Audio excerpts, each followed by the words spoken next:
Hi, we are live. Welcome to She's All Over the Place. How are you? I'm with an artist, Maxximillian. I'm so excited to connect with her. We met in the Web3 space and she is fantastic. She's like me, a bit all over the place. She's into fashion, screenwriting, music production, animation. I mean, the list goes on, and we're going to hear from her today. Maxximillian, thank you so much for joining me. How are you? I'm doing so well, and it's so good to be here, and it's so fun chatting with you. Even just a few minutes before was just so electric. I love your energy. Oh, thank you. I appreciate you. You have an abundance of energy as well. The piece behind you is really cool. Did you make that or where's that from? Yes, I did, and I even built the frame. There's a hilarious video of me doing it because it was like the first time that I built a frame because I wanted a frame larger than what I could find, so I got in there busy building it. And yeah. Cool. Oh, well, speaking of frames, I was on Farcaster and I saw you had like a free mint of a frame that you did and for these like cool glasses. I followed you. I think I did it correctly. It said like mint for free. I did. It said it was successful. I don't know where it goes. Where does it go? In my wallet that's connected? Yes, it goes into your wallet. Woo! Okay, so Yeah, I'm I gonna have check the some. wallet later. Yeah, I have some more free mints too, so don't miss those free mints because usually if I make a mint free, that means it's going to allow access for something later. I always want people to have access, but also I want things to stay valuable. So if I do a free mint, sometimes I may limit the amount. So if you see a free mint, hurry up and get Yeah, it. I think I did it correctly. I have a burner wallet set up for, or a hot wallet for protection. So Smart, DJen. yay! But I'll definitely go check it out and see if there's and then collect the other free mints available. We're gonna have everything in the show notes below. But I see you have a couple pieces of your art that we can collect. One's on Zora and it's glitch art. Let's talk about. I love glitch. I actually am releasing a song soon. I'll tell you all about it later. But let's talk about your glitch art. So my glitch art, I think of it in terms of like a one huge collection with sub-series within the collection. And the overall collection, I call it GILFs. Not your granddad's GILFs, okay? These are glitches I'd like to finance GILFs, and some of them are like GILF Vision, which is like kind of like a vaporwave style GILFs if you like the pink and the purple and that kind of stuff, and you can smell the sunscreen. I have like all these different ones. They're fashion forward glitch art, and what I do, the process for this is kind of also where the fashion comes in. So let me first say, my love for fashion goes way back. I was drawing pictures of stilettos before I was even wearing proper shoes, Mm. right? And I've always been drawing pictures of outrageous gowns and dresses. I never drew regular clothing. It was always very costume and this kind of thing. So, but like my love for fashion goes back to doodling and sketching when I was a little girl. So much. I used to get in trouble in school for doodling. Same. I'm Yes? Doodle Queen. I'm like I go by Doodle Queen, but like I got in so much trouble. I got sent to detention all the time. I did you just like on your like all your grammar papers in English and math, like every letter, like the R, you would just draw inside the R, like did you do any of those You things? know what I would do is on the margins, I would draw typically a Ha! story. I would draw like a story that would kind of go through, and as you go through the pages, like the story would kind of progress. I would draw it in pencil very lightly, and at the end of the year, I'd erase it all. So, I mean, like, what was the harm, really? These people really had to stick up there. Well, I think people like us that I found, and what they're doing now with AI, and because there's not enough therapists in the world, what they're doing with AI, having AI therapists, it's like a role play kind of thing. So it's like passively learning and sharing. So like maybe while you were doing what you were doing, I know while I was doing what I was doing, it was me doing something else, so I can like be learning, but Yes. not have like these compulsions, but still Yeah. be able to not like sit there and focus and be bored, but like kind of doodling, but still intaking the information. But we got in trouble for it back then. Now times have changed and they're changing ever more. So that's exciting to even be talking and to be connecting those dots, you know? Absolutely. I'm so happy to hear that you too were a doodler. And you're the first person who I met who said that she also got in trouble for it. So there should be a POAP for that. I think I'm going to make one. Yeah. I wish I had a Detention can so queen. I could crush it. Yeah. Detention Uh, queens. right? But my fashion, my love for fashion goes way back, and so I love creating with AI. I love how it helps me assist with my fashion. So when it comes to AI and fashion for me, a lot of my models they begin with photographs. A lot of myself. I know that you've probably heard artists, especially artists like Empress Trash, who I adore. She talks about bias in AI. It's true. So a lot of my, even my AI works, I like to do a lot of image from image, and I start by adding myself.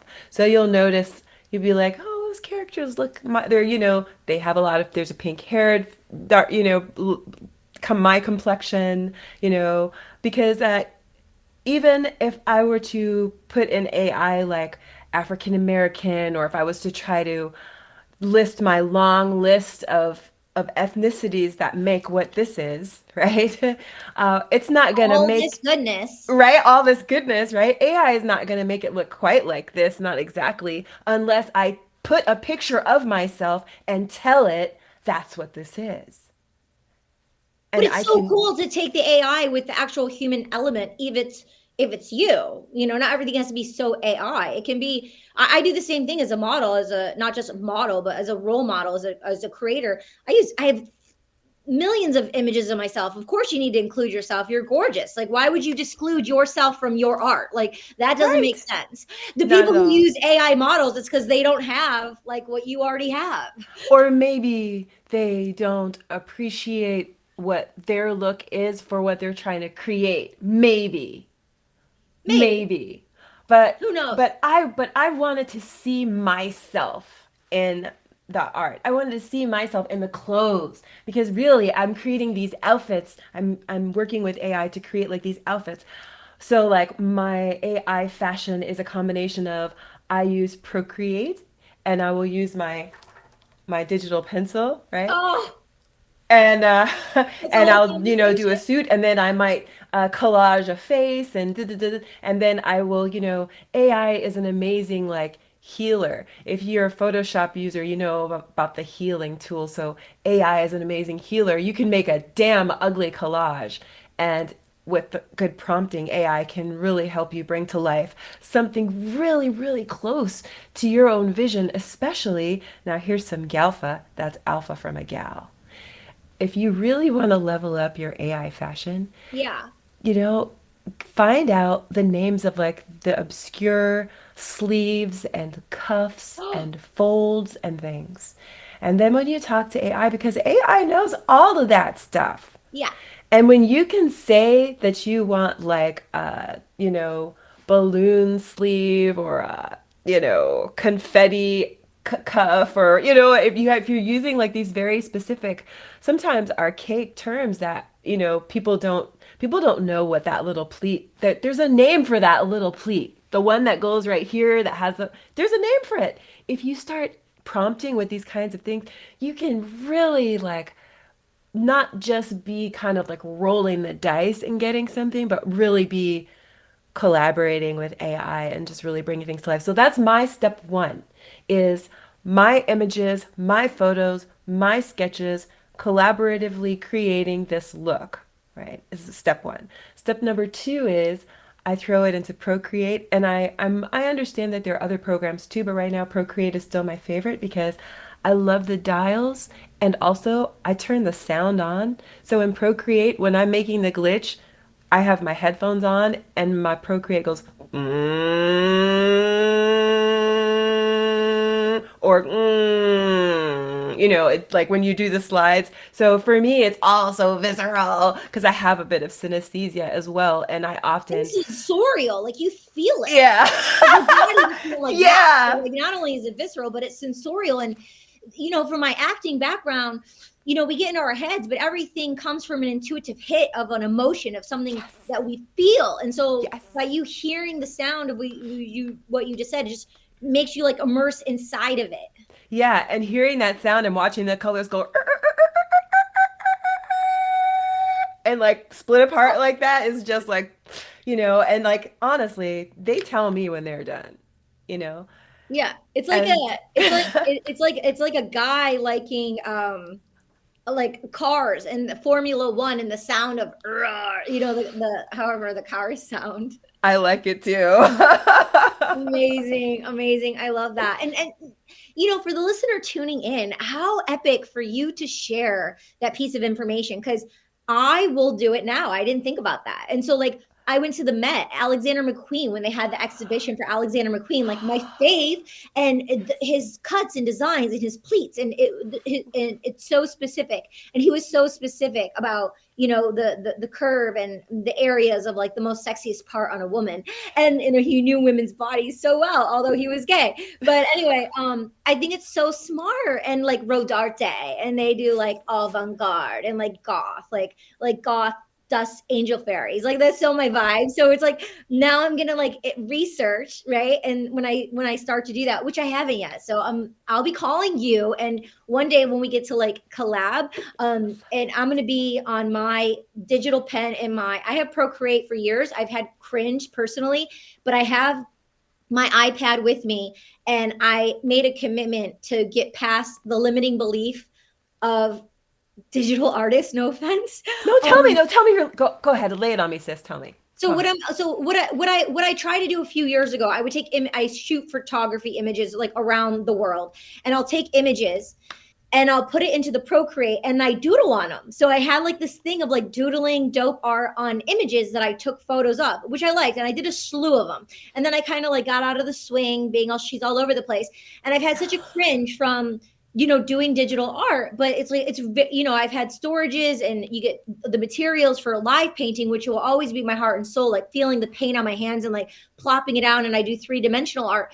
But the thing is, like I travel a lot, and it takes up a lot of space to do that. And so I've had restrictions, but I made a commitment that now through the summer I'm going to do digital art, and see how it goes. But I also admire a lot of the digital art that I see where it looks like paint strokes and it looks like a real life painting. So I want to expand and see where I could go with that. And so I'm excited to do that with the that's why I was like, when you said the pen earlier, I was like, I just charged mine up. It's with like, yeah, I'm all in.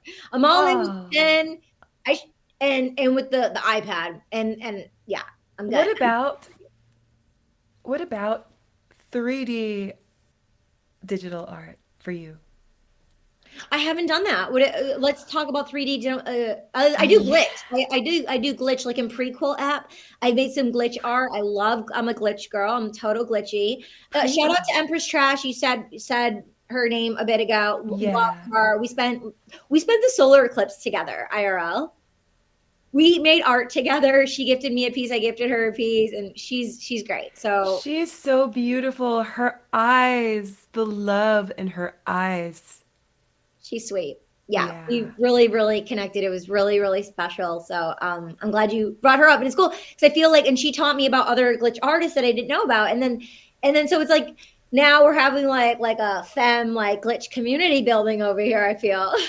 Oh my gosh. And okay, well then I have to also mention Wonder Mundo because Oh another amazing artist whose glitch work I love. yeah, I love her work. Or his work. It's a guy, right? No, it's a girl, right?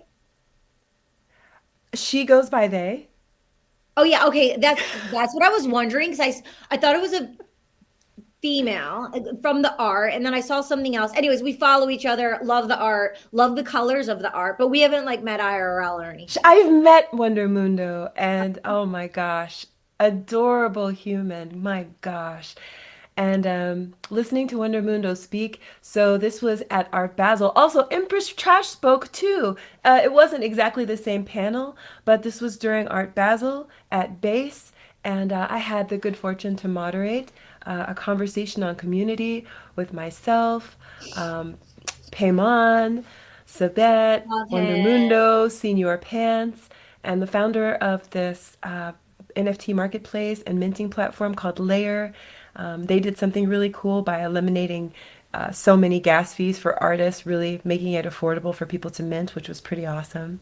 I submitted for Sabet when he had the collaboration at Art Basel. I had That's some. right. Yeah, you probably saw it. Yeah. Yeah, yeah, exactly. They're at base. So that's where the panels were, and I got to hear Wonder Mundo speak, and I got to meet a lot of people there. So, including I got to meet Jesse Polak, who's like the I always think of him as the face of bass. Have you been spending much time on Farcaster? Are you Well, I based? know he's the creator, so I follow him. I thought he was a Okay. girl. I thought Jesse was a girl actually. So no, Oh no.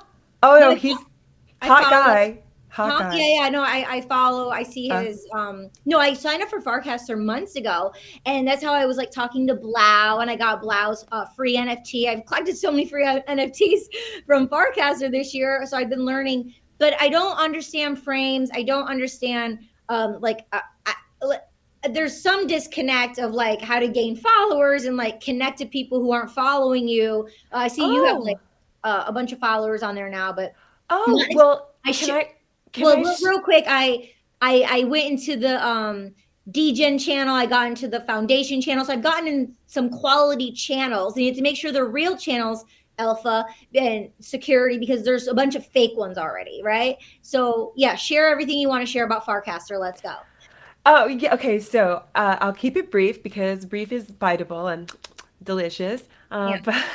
But the way to gain followers is to engage in the conversations that genuinely interest you. Oh, And by doing that in channels where it's like cultural, like Reply Guys is a great channel. The one thing is, people might notice there are some channels where you have to pay to cast in these channels. Typically, that's to keep the quality good, to keep people from posting stuff in there that's low quality. I started a few channels that people can post in. They're brand new, like I actually just launched them. I'll tell you what they are. And the reason why I created this is because as Farcaster grows, the channels are going to get huge. I mean, like every day I look and the channels are growing by the thousands every day. And if you have a channel that's got 100,000 people, are you're going to run again into this problem of, are you getting seen? And it's great because you have an opportunity to share a piece of content in multiple places, but with a different context, right? oh, Without spamming, right? and Because but I did because I went to go create a channel and you have to pay warps, so you have to to pay to create a start a channel, channel. To create a channel, yes, but also, so for example, there's a channel called Reply Guys. I highly recommend it for anyone who's brand new to Farcaster. I'll do I it right now. also, yeah, I also recommend a channel called Channel. It's so meta, but a channel called Channel. That's where you can learn more about Channel. But the thing about like, so Reply Guys, for example, I think you have to pay like 500 warps to cast in that channel, but it doesn't cost anything to reply or to respond or whatever. And so even replying and engaging with another person's posts uh, Okay, will is it help. the reply guy? Because you're saying it plural, but Reply Guys. uh, I don't Oh, see. here, let I me just look. see reply guy. I'm just a reply guy. Here to replying. Nice to meet you, legend. Don't forget to follow me. Is it with the dinosaur Oh, on you the? have to look. It's a channel though, not a person. Oh, channel. Sorry about that. Oh, reply guys. Yeah. Okay. Yeah. Oh, yeah. And you go for the one that has the most because there is a fake one that has 300. So you go for the real one that has the most. And what's the other one? Channel. Channel. Super easy.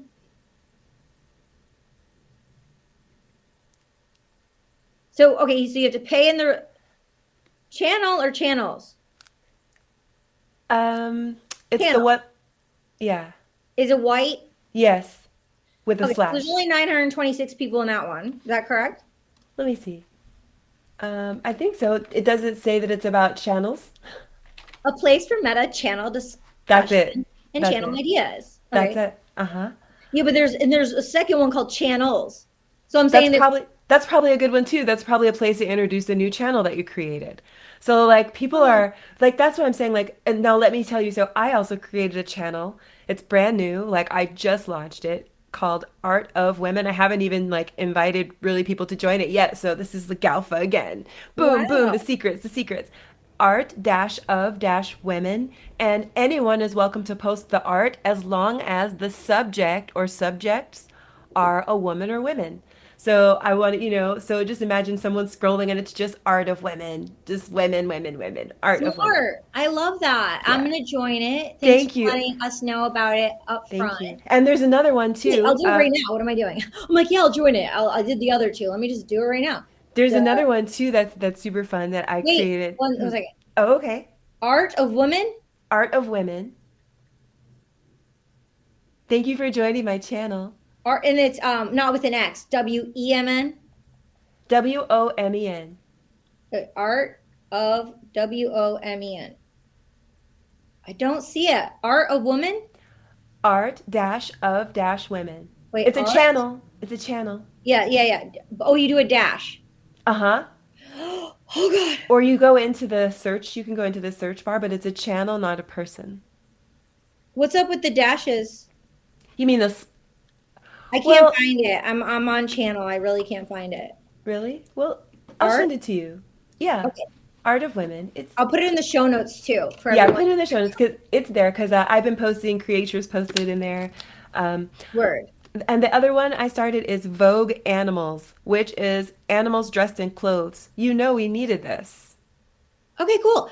You know what? Real quick, I did a campaign for Neiman Marcus one day. It was like a 2-3 day shoot with the creative director from Neiman Marcus, and I was the main model. And on the shoot, they brought two vans of dogs, and they had dogs dressed up in different outfits with me in different outfits with the dog and the shoes and the handbags and all the campaigns. So maybe I have her information. We could reach out to her for some like kind of collab or something. That's adorable. Please. That's so cute. Oh I my was just God. thinking last week because she was getting married. She was going to Bali. And I was like talking to her about Bali. And we had such this like cool connection. And well, like we stayed in touch. But I was just thinking about her last week. But so this is like dreaming and manic because I was like, oh, I would like to do the Neiman Marcus campaign again. That paid well. Like it was good. But yeah, no, perfect. Maybe let's talk about it later, but let's put like together a one sheet and I'll reach out to her because they do campaigns all the time. That would be so fun. Yeah, so, I create these channels to share like because I know I'm not the only one that likes to put animals in clothing. So Oh, I like them and send them to everyone. I sent 5 to like Janine Penn today, to different people of, if you look at my stories, there's this the New York Yorkie girls, and she's first class, like sleeping, traveling the world. Anyway, yeah, there's this one Maltese in a sink doing a spa, and you're putting the rose petals and like giving the dog like a dog. It's genius. I'm all about it, and it's big and people love it. Smart. I love animals. Animal companions are the most special relationship we can have in this world, I think. So do you have animals? Not at present, not my Oh, own. I belong to all animals though. yeah. Yeah. So tell us more about American Vogue. And Vogue Animals. Oh, I'm sorry. Vogue Animals. Tell us more. What are your plans? So Vogue Animals. So this started off as a collection that I debuted at Art Basel called Market Sentiment because you know how we say we're feeling bullish or we're feeling bearish. Yeah. So it started off by me kind of like, I was in my fashion mode and I was kind of, farting around, creating like memes, right? Because I signed into my trading account. And when you sign into your trading account, it asks you every day, how do you feel about the market today? Like this, like this, or sometimes it asks you, but it's asking you like, what's your thing? And so I was like, oh, how am I feeling? And then I was like, I'm feeling like my whole head like turned into a bull. Yeah. So Yeah. I created this whole series of like high fashion with animals and I explored different things like some of the animals have animal hoofs but like human legs and torso. Some of them I explored the animal body standing on 2 legs. On some of them, they have the full human body, but with the animal like head. Some of them have human hands. Some of them I created a combination of like furry, like super furry hands, for the bulls, right? And so I wanted to say now, technically bulls are guys, right? But girls can feel bullish too. So some of my bulls are girls, okay? And they're Yeah. still bullish, okay? There wouldn't be male bulls if there weren't female bulls. Well, female bulls are cows. Oh, got it. But so it's kind of my little it's my poetic, I'm taking poetic license because you can see some of the bulls are clearly women. You know what I mean? So I'm like, and my whole joke is, girls are bullish too, ladies are bullish too. And then also I have high fashion bears for when we're feeling bearish because it's not always a bullish market, okay? So And that's your where, stilettos. yeah, Can and the I animals mean, wear stilettos? um, most of the bears are in boots, but some of them are in stilettos, even open toe. Yeah. I mean, I really went there. Some of them are even in lingerie. I It's a love that. fine line. I It's a need more fine line. lingerie in my life. Like Oh I my God, love me too. lingerie. Me too. So I Asian provocateur, I think, is just. oh like all day. I mean, ugh. Anyway. Yeah, so did you see Poor Things? Emma Stone won the Golden Globe for Poor Things.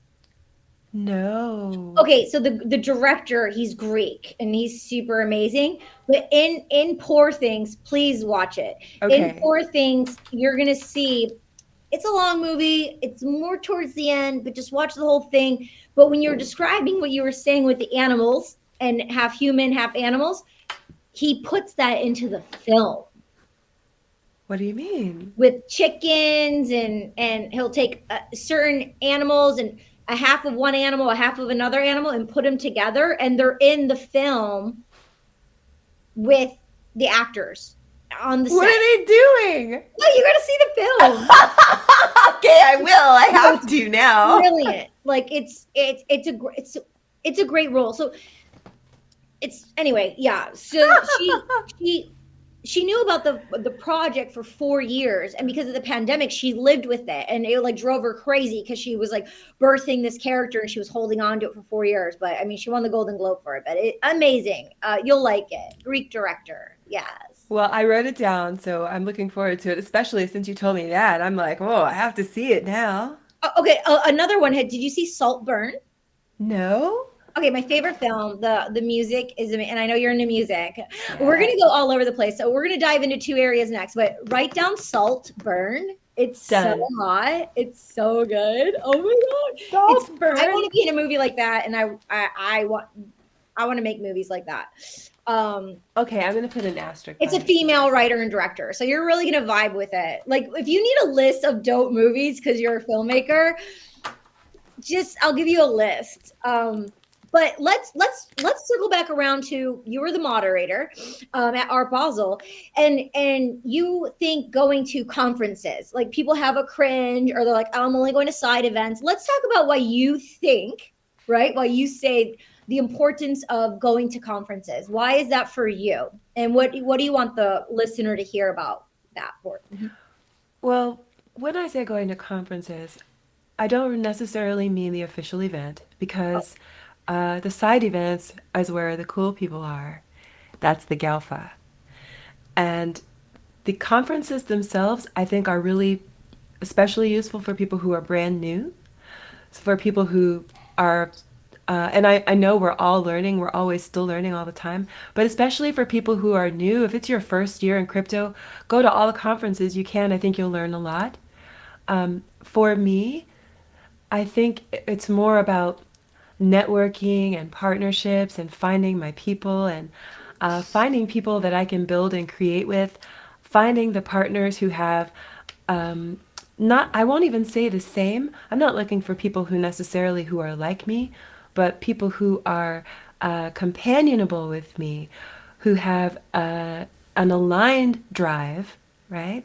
Or an aligned vision. We have aligned skills, which may mean that someone possesses all the skills that I don't, and then I have the skills that are their weak points. We're aligned, right? So Yeah. these are the reasons why I say go to conferences, because conferences are there on very specific things. So, like, when I go to these conferences, I know I'm going to find my people. And I can even dial it down to the niche. I can go to a specific talk and know exactly those people there are interested in that Yeah. talk, and I can figure it out. I don't even have to. I mean, like, and it depends on the conference. Here, let me give you some deep Galfa, right? So for artists, and it's not only conferences, but also like other type of events. So like the Las Vegas, what is it called? So there's like design conferences and stuff like that. CES, the Say it tech again. one that's not Web3 led, the Oh, tech one. CES. CES is amazing, but actually, I was thinking of there's a Las Vegas licensing expo that happens every year. They have it in Las Vegas, they have it in Hong Kong, they have it in all these different other cities. But I went to the one in Las Vegas, and it was amazing. I mean, when you go to, so what I'm saying is, it doesn't have to only be conferences, it can also be expos and places like that. What's amazing about the licensing expo is that they make so much data available to you as the attendee. You can look and see like all the different brands that are going. You can set up meetings. If you are an artist and you want to make money with your art licensing is something that you might want to look at, and a licensing expo is like a place to do that. Look how But smart you are. I love that. So yeah, an arson art licensing. What is that? What does that mean, and what does that look like? For the person who's hearing it for the first time.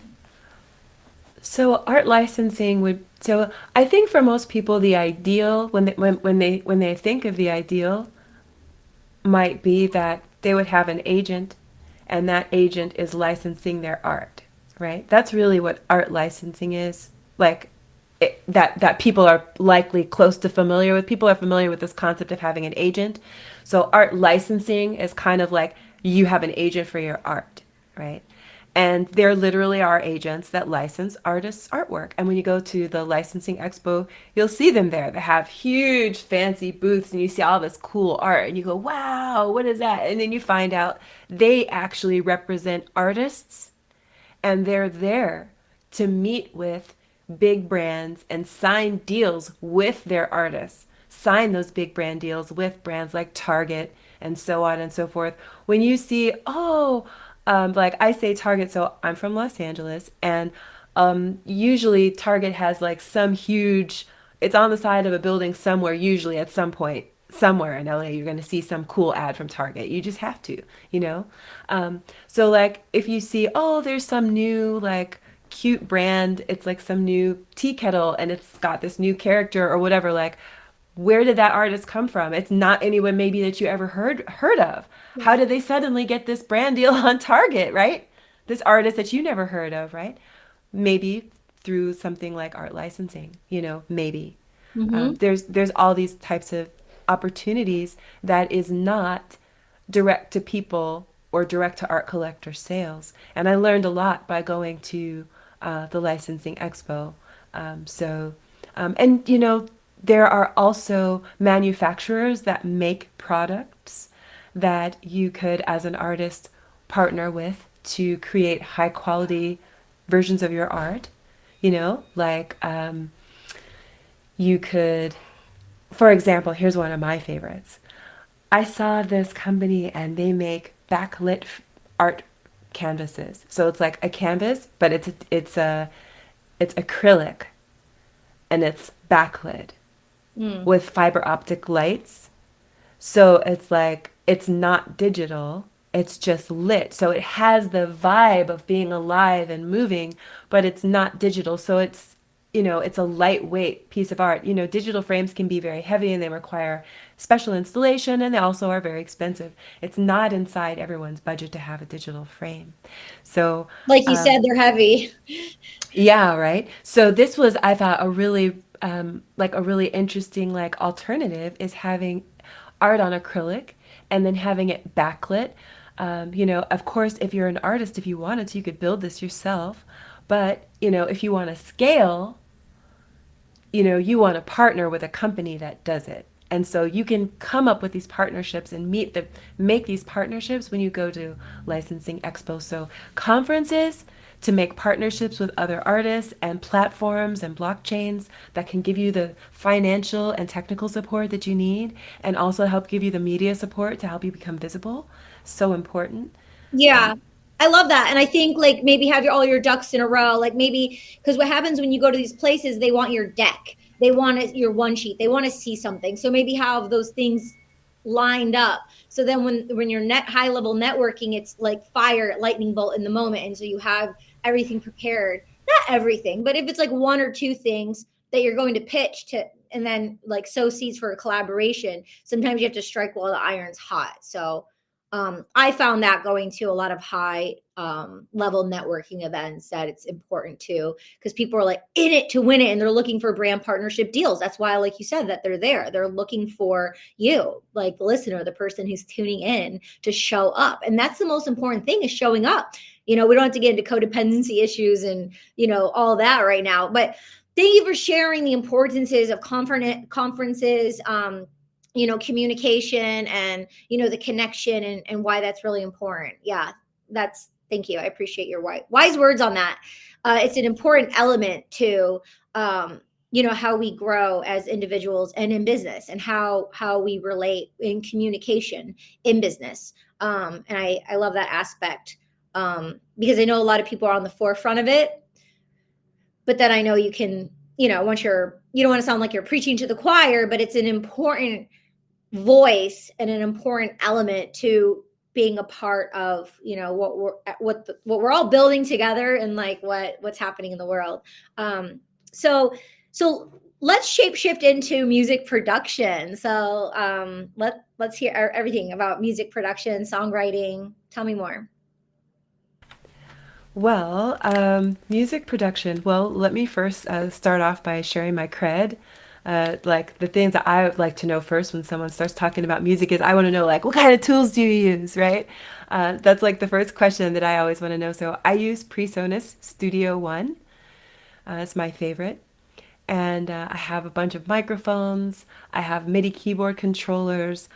I play instruments by ear.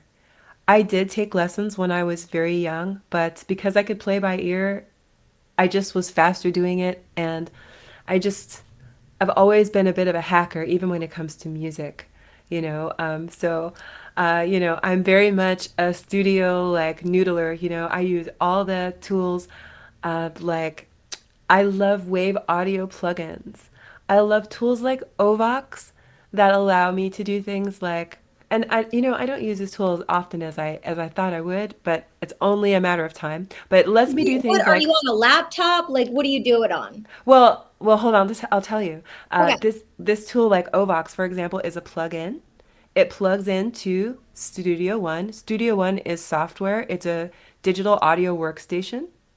So there's like all these different plugins, and plugins like really expand. It lets you do all kinds of crazy things with your workstation. So using my microphone and a plugin, I'm able to hum or sing or like grunt literally or beatbox into my microphone. That microphone? Yeah, this one right here or What's the any. microphone called? I'm sorry? What's the kind of the microphone do you have? It's a blue microphone? The blue. Okay. Yeah. Yeti? Huh? The Yeti, the blue Yeti? No, this is a baby bottle. Okay. What's so funny? This is the names of things. Like I use Ableton, and this is the first time I've heard of PreSonus. I was like, PreSonus? Like I use Ableton, right? Like I'm a DJ. So like my music partner uses a lot of people in the industry use Logic, right? But this is the first time I've heard of PreSonus. Like first, I'm excited to learn. Oh, it is the bomb. It is the bomb. And you know what? It's got you for live performances too. It's got live performances. I can use it with my iPad. I mean, they just don't stop. It's like the Farcaster of digital audio workstations. The And so devs it's an did app I can something. download on my iPhone. No, this is for your desktop, but it has like I can use it has like apps that I can download on my iPad to use with it on my desktop. Okay, do they have? Because I'm more of a pad maker. Like I use the pads, like it's painting, right? Do they have pads? Yeah. I Yeah. love the Ableton Push because you make the beats with the pads. Like, I don't like making the beats with the Logic and the electronics because I saw Yeah. I have pads. amazing. I have pads. Pads. Yeah, I'm all about the pads. And then you have the MIDI keyboard, so you can Yes. actually use your fingers. I love that. That's right. Yeah, and like so this is like these are the tools that I love, you know. So these are my favorites, and I'm like a plug-in queen. I love exploring. I love experimenting. Seriously, like Yeah. some people collect shoes, I collect plugins. Yo, I have so many plugins for you. Do you know Lander? I'm with Lander Is for it is it like on wave? Is it like a Waves Audio or who no, makes it? Lander's a company out of Europe, and you can have an account and you can find producers. You can use I can give you the login to my account. You could try it out. Like they had a half off in November, so I'm a deals girl. I'm like all about those sales. Like they're Sinclair, like there's Academy Award winning producers, da, da, da. Like there are French people, like international people to collaborate with who will mix, master, like do vocals, man, any everything you can think of. Like I even have like shout outs for my podcast since they're indie artists and I'm an indie artist. I'm like, yo, like, like I'll give you a deal, whatever, and I can do like a shout out on my podcast for them. They can send me the track, I can play it on the podcast. There's services you can offer for who you are and what you do as an artist. Like there's all these things you're talking about. You Oh, services on there, like you, and then they pay you through Stripe.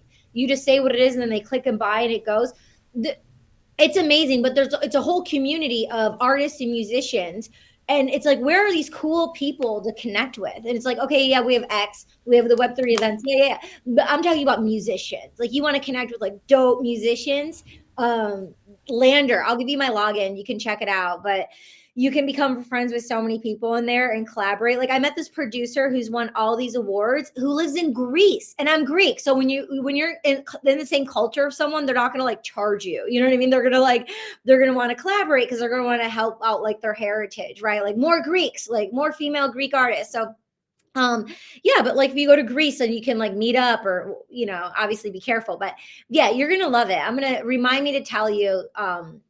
I saw you wrote it down, but Lander's amazing. Oh, so what I was going to tell you is once a week they give free packs. And if you don't get it, like you miss it. But I have like over 11 packs from them, like so many, that I have so many packs and they take up a lot of space. So, yeah, it does. So I have to put it on TerraBox, which is free, which is amazing. It's like Dropbox, but TerraBox. You have like 2 TB. I think it's like you can get like 2 TB for free. You can put all your art on there, audio files, like any documents, anything you want. TerraBox is amazing. And then you can share the link. And so yeah, TerraBox is great. But I don't know. I'll find a way, but I can definitely hook you up with some packs. Or I can show you the packs I have and you can like let me know which packs you want. Cause I would love to see your packs. Thank you so much. I'm super excited. You know, it's going to be very revealing. It's kind of like, what's your song, your songwriter, are you? Liz, I'm a poet. So I write poetry. I'm more of a poet than Oh, like, okay. yeah, I'm a poet, and then you can take my music and I do spoken word poetry, but I'm not doing like typical radio, like first verse, second verse, chorus, bridge. Like not like that. But I want to structure my music, actually, so I can release some kind, yes, but no. Oh, okay, okay. I was just gonna say, it's very funny. Like there was something that I just am always tickled to find out what people call their songwriting publishing names. Oh, I'll tell you. What is it? It's called Lana Records with the Z. I named it after my niece, Lana, Lana. I'm with ASCAP, so it's Lana Records. Lana Records. Oh, that's nice. Right on. Yeah. Yeah, it's funny. Like my friend he was pointing out, he's like, yeah, you can always, it's very telling somebody's name, it's always ends up being something very personal. See? Or So what's yours? Spit Acid Publishing. Oh, tell me more. uh, like it's like what's your spit, right? When you're spitting, you're Oh, singing, you're yeah, rapping, yeah, you're spitting your poetry, you're spitting your talk, you're spitting your yeah, hustle, yeah. and your acid, right? Because it's transformative. Hmm. Spit acid. So do you have something that you want to spit? I mean, I'm spitting all the time. True. True. Yeah. Cool. Very cool. Great. So anything else you want to share about music? I hope that people continue making it. So I what are you would. doing with your music? So, so I am getting ready to repackage my music for Web3. It's taken a long time to find proper Web3 tools to do it Oh, properly, honestly. like how? What do you mean? Which tools? So, like, registering music is really important, right? On Registering. chain? I mean, like, registering music, like, through all the proper channels, like, through all the Copyright channels. office? I mean, like, registering music so that when the music is played, you're getting paid. Do you know how to do it? Yes. Yeah. Nielsen Radio, BDS Radio. There's so many options, but I'm really into Web3. So, Oh, I'm looking for Web3 solutions. And so that's what I'm looking for is like, I want to move away from Web 2. Web 2 solutions really never were very good. Do you know what I'm saying? Like, especially for independent artists. I know so many independent artists who, they have royalties out there that could have been sitting in their bank accounts for years. And who knows if they'll ever come. Sound Exchange. That's a tool. You see if you have money and any black holes, they call it. Yeah. So, like I love that there are people working on this, but I'm really interested in Web3 tools. So, I'm now repackaging my music and getting ready to register it through some Web3 entity that I found. So, I would rather maybe share about it after I do it and it's Sure. successful and see like, how it goes. But Yeah. I've been watching it for a while. I've been watching it and researching it for a while because, sometimes a company starts and then it doesn't stay around. So, Yeah, no, a friend was sharing with me like a year ago. He's like, yeah, if you want to, he was working with a platform. He's like, hey, they do music too. If you want to release any of your music, they do the STEM things. And I was texting with them the other day, and I'm like, yeah, what's that company that starts with an A? Because I'm gonna do this music release coming up, and I'm like, what's that music platform that says with an A? It's blockchain. And he's like, he wrote me back, oh, they went out of business. Audius? Probably, I think so. Okay, well, so let's talk about this anyway, right? Let's talk about this. This is something really interesting. As do you collect music? Yeah, on Sound XYZ. I'm a Sound XYZ artist. I'm about to release 31 tracks on Sound XYZ. Do you collect music in other places? Besides Sound XYZ, I collected Timberland's first music video. I was the first female, the 11th artist to collect when he dropped his music video. Snoop Dogg, I collected some of his. Um, Spotty Wi-Fi, I collected some of his. So I've collected some music, and those weren't on Sound. They were other places. So, I'll how do collect you yours. how do you listen to or how do you enjoy those when you feel like watching that video? How do you go and enjoy it? Well, on the video OpenSea, on the music I've collected, same. Like just So you go to OpenSea to listen to it or to watch it? what I don't. I mean, I like once or twice, but I don't get to listen to it like I would put it in here and just like listen to it. No, but in my But heart, would I know you? in my heart I know I collected it, and I know the song. So, but what'd you say? But would you? Fuck yeah! I want Okay. to, of course. Okay, so now this is where we're at. This is a really important thing to note is that music NFT situation right now is not ideal and it still needs to be massaged. And so the question becomes how would you like for your fans to experience your music? And the answer I feel begins with how do you like to experience your music? And then the question becomes, how do I create the experience I want to have for my music fans? And this is the question that I've been answering for a while. And then it's like, who are my fans and when are they enjoying music? Because, you know, I got some feedback from the different types of content that I create. So in addition to being a musician, I also am a storyteller. And one thing I know is that a lot of times people are listening at the gym. Oh, yeah. Yeah, and when people are listening at the gym, Gym and like car. Yeah, gym and car. and so this Well, is I mean, interesting. sex. I So mean, like so like when people are listening at the gym, I think sometimes this is like what the takeaway that I got is yeah, different content for different times. Like when someone's at the gym and they're working out and stuff like that, they're maybe not as likely to listen to like some deep, thoughtful NPR style like show on art that I did, yeah, or unless I know that's where my listeners are listening and then I make it appropriate for that, maybe by adding music or bumpers or keeping the energy level high yeah, or like whatever. So I guess what I'm saying is like the question is always down to the creator. What kind of experience do I want to offer my listeners, my fans, and what yeah. technology is available to help me achieve that?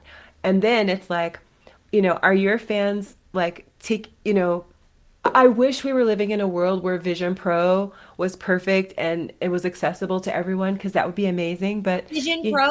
yeah, like I mean, I wish it was a world where everyone was taking in our music in 3D, like taking it in all the ear holes and all the eye holes and all the getting all of us like. But the truth is, this was I thought very funny. A lot of people are listening to music on earbuds, and I think that's something to take into consideration. I have these. These are the Ferrari of headphones. These Sony's over here. But when These are you listen to music, are you listening only at home? no, no. I live in New York, so I take them with me when I walk around. Oh, you do. What? You wear those walking through the streets in New York. Yeah, they go everywhere with me. On the plane, I listen Well, on the to plane for sure. on the plane. These are noise canceling. I'm so sensitive. So yeah, no, I listen to these everywhere. I take these are with me. Listen, I'm a recording artist. Like I do voiceovers. Like I could get called at any second, which I do. So, And I edit podcasts. I edit my podcasts in these. Like the sound is so amazing. So I do everything with these babies right here. I listen to my podcasts, not my podcast, other people's podcasts yeah. on these babies. This is my baby. Yeah. So, like, most of the people that I know are listening on earbuds or headphones and they're on a mobile device, right? And so, my point is just that when it comes to NFT music, or I like to say on chain music, I think it's really important to like know people would just like you, just like I would like to divorce the content from the platform. Because, for example, when you're on a plane, you can't access OpenSea, you No, but know? over 6 months ago, I remember hearing there was a company that it was like a streaming for it was like Spotify, but for blockchain music Yeah, but there's a problem with that. to stream I your mean, playlists, there's the all music you collected. yeah, so that was like a big snafu. There were a lot of artists that didn't like the fact that they were, some people took the perspective that they didn't give permission for their money for their music to be streamed, No, right? no, I'm saying you make a playlist for the music you've collected. Oh yeah, that's cool. But what I'm saying is like you're still like on this platform, and what I'm saying is like as a creator, I think it's important to be able to divorce your content from a platform. You don't want your content to be married to like a platform. If the platform goes out of business, just like your friend told you, right? Yeah. Now what are you going to do with all of your stuff? Or if the platform they suddenly change their policy or they decide that your country, they don't want to support artists in your country anymore. That happens to people too. Oh yeah, I remember it happened. Like, wasn't it Foundation last year, where like all the European Iranian artists and uh, they couldn't like use Foundation anymore. I think it was a platform where like It's a tragedy that we've seen happen time and time again. But my point is, we know that this happens and it will continue to yeah, happen. And so, by being an on-chain artist, you have the opportunity to extract your music, or to at least allow the collector to extract your content from the platform by making available another interface for them to get the music, or for them to download the music, or by also, I'm a really big one on this, collector education. Do you want your collectors to download your song, to download your video and put it on your device? Tell them so and teach them how to do it. Teach them how to be stewards of your content. That, I think that's like something really cool, you know? yeah. I think this is an important topic, and I wasn't expecting to talk about this, but I'm glad we are because as an artist, I've been, frustrated and halted and wondering some of the things that you've brought up. So I'm really grateful. Like I mentioned, I'm releasing a community project just for like the love of music. Like I'm not charging anything for it, and I'm releasing 31 tracks. But what I was going to do was just take my Terabox link and put it in the unlockable. And so the music that person's going to collect, then they have the unlockable where they can then download it, right? And then they can use it for their art if they want to put it on their blockchain art, or they can, enjoy it, or they can use it for like recording lyrics or whatever, and then them completely, being able to utilize it, no problem. And I'm just like gifting my music away. So Uh, you're releasing 31 Creative Commons track. You're releasing it CCO? yeah, exactly. Wow, that's very generous of you, Katie. I don't need people's crypto or money. Like I don't care for that. You know what I mean? I'm not doing what I'm doing to like make money. Like the richest thing we have in the world is nature. You know what I mean? Like that connection, like that's the most. I mean, obviously we need to eat and have a roof over our heads. But yeah, I just like my little girl dreams of becoming like a multi-billionaire, similar to Paris Hilton. If you saw her documentary, we were like spitting images of different circumstances, but a lot alike in a lot of ways. And I had this like illusion, and it was to, I grew up with a family like middle class, and so like it was like a lot of fighting about money, and it's like I always had a rule of like, no talking about money at the dinner table, because I just like I guess I had a disassociation. So like in my younger adult years, I would like not want I want to like break bread and like not talk about money at dinner table. And then I realized it was like a limiting old belief that no, I can have a partnership now. I can talk about money in a healthy way while we're eating. So I was able to shape shift through that. But for me, things change. It's like I am who I am now, and I didn't make what I thought I was going to make at a little girl, but I realized that was just protective armor for me to like survive that little girl. And there was before YouTube. And so with all the doctors I'm friends with all the lawyers I'm friends with YouTube, with all the neuroscientists, like, with all the education that I have, I don't need like all that money to have the free resources or, the interpersonal relationships. So it's like, we're not taking any of that with us, so I want to share my gifts. Like I want to share my art with the people. And if they want to co-collaborate and do stuff, that's cool. I don't want to charge people for my art. I just want the connection, and hopefully like, people love my art, and then, they can receive it and collect it. Cool. But yeah, I retired like wanting to like earn money from my art. Like it will just naturally happen. I mean, I guess that's with my art, right? When I say art, I'm talking about paintings, digital art, music, but I do voiceover. So it's like, but I have a team of 18 people who gracefully like book me, who put me out for on-screen opportunities, for commercials, for voiceovers. So, I mean, that's how I receive payment, I guess, in the world now of my art, because It's your art. that's a different art form, It's right? still art. Yeah, but I mean like with my music, like I'm not like charging people for my music. Yeah. Yeah. If they want to gift me NFTs or something or take me to lunch, that's cool. But, not Hmm. everything is about money or currency, right? Or crypto. Like, I mean, if you say so, there's nothing wrong with making money with music. no, no, there's nothing wrong with it at all. Like, Yeah, I mean, no, there are some artists who are making, great livings through their music, and that's great. I guess just with me personally doing so many things that I do, it's more of a passion for me. It's something that I love to do. Like I had a visionary of being like Britney Spears or like Madonna or like whoever you can think about, but I'm not that. I'm not them. I am who I am. Yeah, so I guess everyone has their own intentions and goals. But no, it would be amazing to see. Are you going to build it? Are you going to find the tech people to build it? Like, it would be great for tech people to build that need that artists want, especially musicians, because music is a big part of who we are and what we do in a society. Like we listen to music when we're sad, when we're happy, when we want to shapeshift into creativity. So music, yeah, there's this one quote by Basquiat, but I don't remember it right now.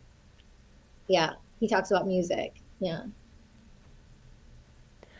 Hmm. Well, when I think of how someone might experience my songs, I come up with all different kinds of pictures in my mind, and usually that's how I end up dreaming up my music videos. Thinking, visualizing, different experiences. I'm a big visualizer, Mm. so a lot of times I approach my music making with an emotion in mind. I definitely have an intention, which is usually to, transform, to go from one emotional place to another. I think music is like a great emotional set point that allows us to instantly feel playful or instantly feel better or happy. I mean, like, I don't care if I have the flu. If you put that Bubble Butt song on, I'm dancing. What? I don't That's know what's the up. bubble butt. What's the bubble butt song? What is the what Watch are the video. bubble butt? Major Lazer, Bubble Butt. I just made two songs yesterday. With Major, I know the song. Of course, I know the song. I just didn't know the name of it. I just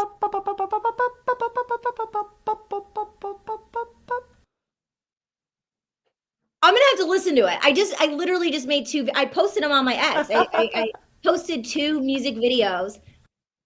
I love Major Lazer. I mean, that's the kind of producer I see my. Oh, and then like a G6, like a G6, like See, okay, so I know your jam. So like that's the emotional set point. So that's why music is so special. So, when I was thinking about my career as a musician, my desires, you were talking about how your goals changed as you matured through your art. yeah, And my desires changed as I got deeper into the business. I started to learn what I didn't want to do.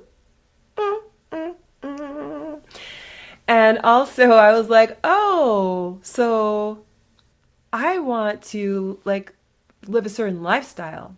For me, it's about lifestyle. And part of lifestyle yeah, is creating and creating how I want and at the level that I want and sharing it how I yeah. want. But it's also being comfortable and like, being able to make the art. And then I realized like I can achieve what the real goal, which is the lifestyle, the creative lifestyle, and actually being able to have the freedom to be creative by exploring these other creative verticals like music placement. And then I was like, oh, whoa, the door for that. Oh, wow, how do I get in there? But there's Music a, licensing on TV shows, yeah, commercials, these kinds of things. non-exclusive jingles. I mean, that's how people make so much money. A friend of mine's with Peer Music Publishing. It's the biggest one. He's with them for years. Yo, they'll make up these like beats, these 30-second jingles, and make so much money. They have the oldest catalog from like the 50s, like 1950s. They have all those, they like own them all. Pure Music Publishing. Yeah, good luck trying to get in there. You know what I'm saying? Like, but no, I did it with Bunna Murray actually. But it's all about who you know. It's the musical director who is the musical Johnny. I don't remember his last name. We follow each other on Instagram, but my friend Dave LaPera was friends with him, and he directed "So Into You," my first music video.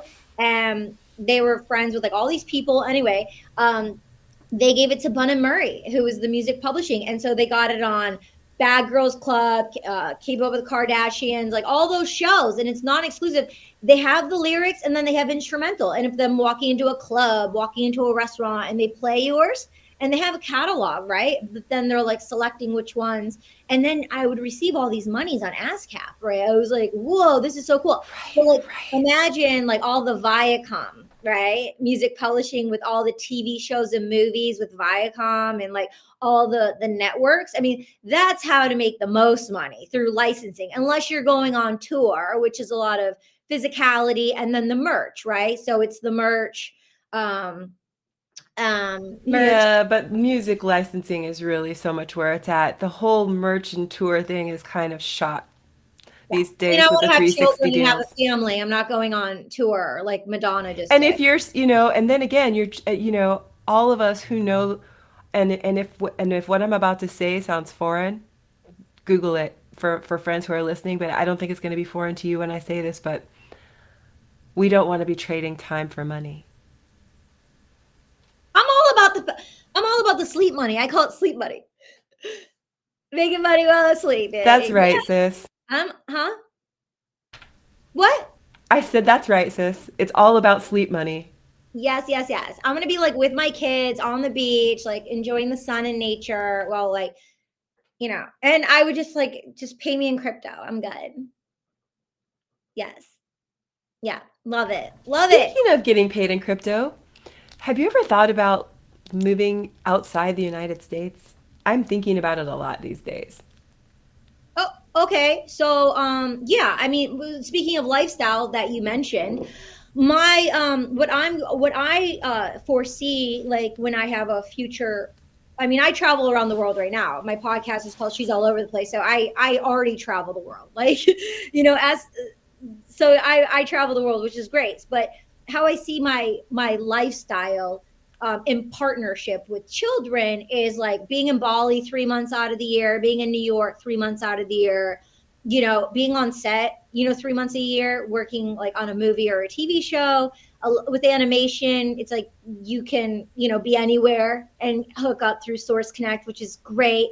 And it's great, to go down a little rabbit hole of like, when you have like a little one and you're watching all the Disney stuff, and then they go into their teens and you're doing the video games. So it all aligns with. And when I booked Minecraft one time, I was with Lana and Peter, my niece and nephew, and I was with them playing Minecraft and doing the role play.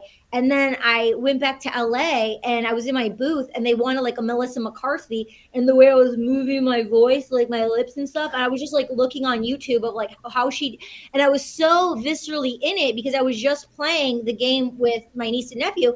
So God willing, when I have a family and stuff, I'll be, my work mirrors, like you said, lifestyle. My work, I'll be enjoying time with family, but watching these things which are educational for my career long term. And it doesn't matter what you look like with voiceovers, it's just like the tech, the quality, your acting chops, and like, having a soundproof booth. Like those are the most important things, and great stable Wi-Fi connection that plugs into the actual box. So anyway, to wrap up, yeah, I see myself like, traveling. Like I call myself like a jungle baby, but like I am at one with. I'm a Scorpio. I'm a water sign, so I'm very highly, intent, high strung. People call it intense. So I like the water, I like the sand, and so I like the sun. I like God's nature. So I see myself being in nature.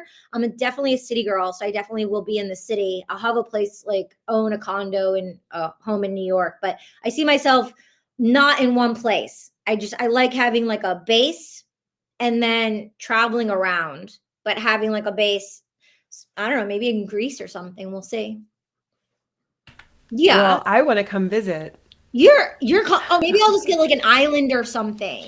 Yeah, my mom and dad are getting a house there right now, actually. They're they've been looking for property for the last 2 years, but yeah, I mean the quality of life there, is in a lot of places. It's not about the bigger, better deal.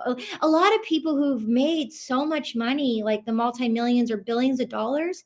Like when I was in Cornwall, And I went to this one place for this beautiful Michelin restaurant where it was like a 5-hour dinner.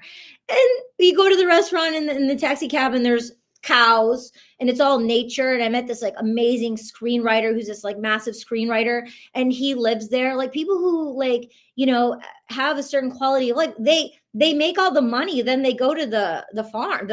They go to like the country, they go to the nature, they go where it's quiet. Like the most like sacred expensive monies that you can make in the world is in nature. It's with God's grace, which is free. So, that's I think nature is the most important for a lifestyle. It definitely is a luxury. Yeah. I I explore nature as a luxury in my show SuperKind. It's a futuristic show where everyone is obsessed with nature. So like it's all about like nature, everything. If you have a lamp, it's the mushroom shaped lamp. You know what I mean? Like it's Ah! no, you don't want carpet, yuck. You want lichen. If it's real, oh my gosh, that must have been so expensive. Like it's all like people are just totally obsessed. Like bark on your walls. No, it doesn't just look like bark. They've actually found a way to grow bark on the wall. Like, because I feel like nature is so fascinating. It's so beautiful and it's perfect in its Wow. imperfection, It Yeah. is the ultimate luxury, right? All of its textures, all the different little, I mean, like, you ever look very closely, even at like a flower? And you go and it's got like little freckles, little dots, and then it's got little strands, like little whiskers, and then the little frilly bits, and then you look even closer and it's got these little fine hairs, and it's like there's like the natural world is like this fine art that's all around us. And so one of the things that I loved exploring in my series is like what would furniture and everything look like if the designs were heavily influenced by nature. And the reason why is because in the future, people recognize what a special like treat nature is. And so everything is like created to emulate the highest, which is the natural world. So I I love really enjoyed it. I Yeah. love it. So, talk about your animated series. So, the tools, like, where are you building this animated series? How many episodes is it? Like, what? How did it birth your new animated series? How does it look like? Well, it birthed as a show. It birthed as a show, like a live action series, actually. Um, but then as I developed it, I recognized as like, oh, the budget is just not ever gonna, no, no. And Ah, then I yeah. went to a conference and then I learned about how I could build any set I wanted to digitally and then I could, bring it all into Unreal Engine and film it. And that's when I realized that I could seriously buckle down and start writing my show because I recognized that all the tools existed to build it and that I could even do it myself because I could use metahumans and I can do all the voices and all the different characters All the also. voices. Save one for me. Come on. I will. I'll save more than one for you. Yeah, yeah. So, so this is why I say it was going to, and this was, I'll tell you what it was. It was the NAB show, NAB, the National Association of Broadcasting. That's what was my first exposure to Unreal Engine was actually at a broadcasting conference. See? That's what I'm saying. Like going to these shows, like you end up getting like such deep. Uh-oh. Hold on. I'm wearing these headphones I don't usually wear over my scarf, but I realize it's because my scarf, I'm wearing my Jimena Buena Vida scarf. I want to show you. Jimena, love her. She's the best. I didn't know she had freaking scarves. We Oh, did a collaboration on my clothing line actually for the podcast. I Um, love her so much. I know, me too. She's so sweet. No, I Yeah. need one of those scarves though, and like immediately. Are they long? It's a big square, Will it so fit I around my folded it in. neck and like for when I'm like in the summer? Because it is like a Hmm. summer one. Maybe something special you'll have to do together. Okay, I'll have to talk to her. Okay, really colorful, like her spirit and Yeah. personality and her art. Yeah, Yeah. yeah. Okay, so Unreal Engine, NAB, you met these people. at this conference. Where was this NAB conference? I think this NAP show was in Las Vegas. Most Everything's of in the Vegas. They have a conference every day of the week. they have so many conferences in Las Vegas. Yeah. Yeah. Okay. So Unreal Engine you discovered. So how long are the episodes? How many have you made? What's going on? Or what are you going to do with the series? So my first iteration was that it was live action, but once I discovered Unreal Engine and understood that I could really create to my heart's content if I brought it into the metaverse and did it differently, I started writing it. And so now I'm collaborating with a few of my friends, and hopefully more friends will join us. But my friends Adabody and Denise are collaborating with me to bring it to life. And what we're doing is, so each of us, we're all creators in our own rights, and, not wanting to take too much of anyone's time.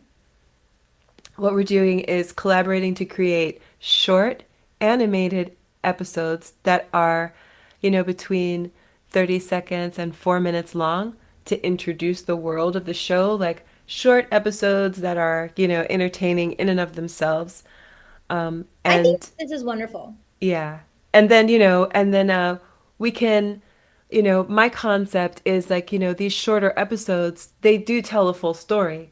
And I'm still working on the script. We have to see if this works. A lot of times, well, I imagine that you probably know, but all listeners might not know.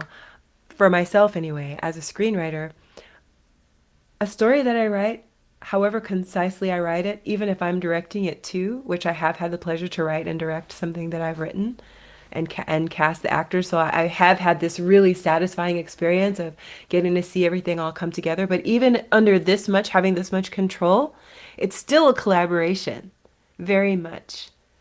Yeah, And so, in Hollywood or entertainment, we call it takes a village. You watch the yeah, credits, and so many people are involved. But like you said earlier about like you don't want your physical time to equate to the currency of your moment. But um, the other thing is collaboration. Like it's more fun when we could do everything. Oh, we can do everything on our own. Yeah, but it's isolating, and the joy of life is the connection. And collaborate. absolutely. It's more fun. Yeah, absolutely. And it's wonderful because it's given me an opportunity to really highlight the talents of my friends.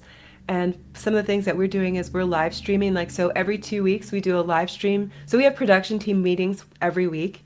And every other week we live stream the meetings so that, the way I put it, so we can show off the work that we've been doing. Because one of the things I think is really a tragedy is when creators, we do these long projects. And I know, coming from Hollywood as well, we have to work in private, we have to work in secret because people really do get out there and steal ideas, and there's leaks and all kinds of things that can devalue your IP. You know, um, Yeah. yeah, including just somebody just randomly, introducing it out of context. There's all kinds of things that can happen that's not really helpful and that can be deflating as the creator. And that's the most important thing. The most important thing is as a creator to stay buoyant and to see the project through. And that really is so much easier when you have a good team. Also, of course, having the wrong, it's better to work alone than with bad teammates or teammates that are not really progressive. It's always better to work alone than to work with people who are not in alignment. I have to say that. At least working alone, you can go as fast as you can. But if you can find people who are aligned with you, oh, it's so much sweeter. Your jokes will be funnier. You have a better time. I'm having a great time. We push each other. We help each other stay out of the murk, out of the mud, and we share things. As a director, I'm sharing lots of ways that's helping Adabody and Denise see how they can shave time. Because as a director, I'm like, oh yeah, we're gonna be using duct tape. Cut and pivot. You You can't be know? attached to the outcome. You have to deal with what comes in your face and be like, drop it. Like Yeah, nothing's gonna hold me back. Like yeah, money, nothing's gonna hold me back. I make anything I touch turns into gold. Make it happen. But what I've learned from what you're saying, what I've learned along my creative journey is when I see someone I vibe with and I want to like create something, and I have this world of like animation or all these ideas for yeah. like this long term thing. I ran cross country, so I'm like very loyal, more of like a long term kind of person. But what I learned is like, let's do this one project.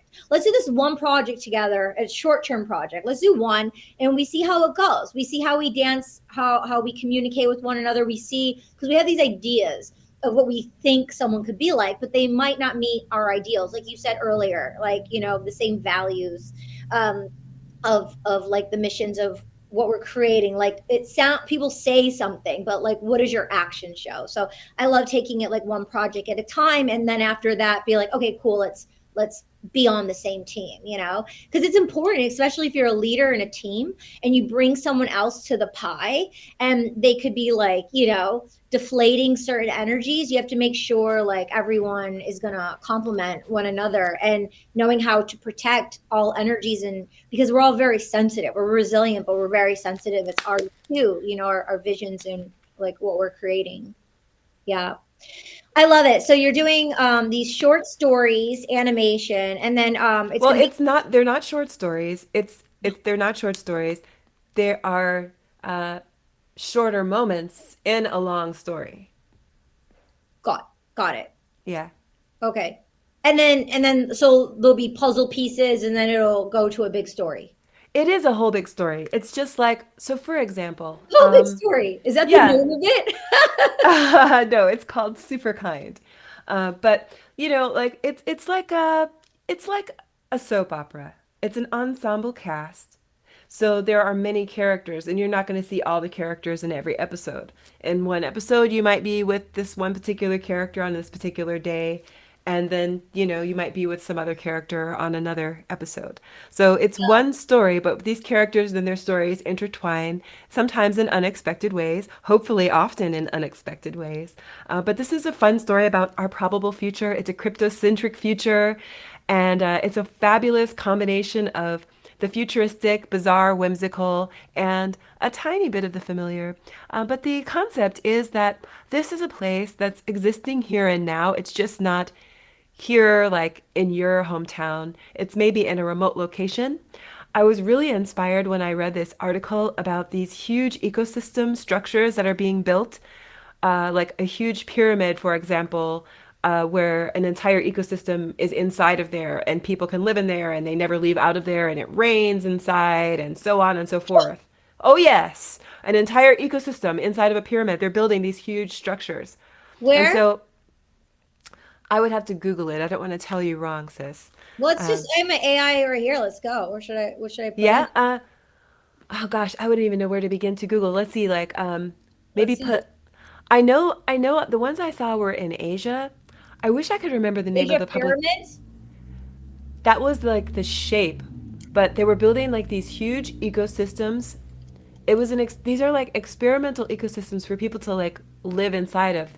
Like the idea would be like, you're outdoor, there's like waterfalls, there's grottos, there's rivers, there's shopping. Like you wouldn't have to leave this giant structure basically. Yeah.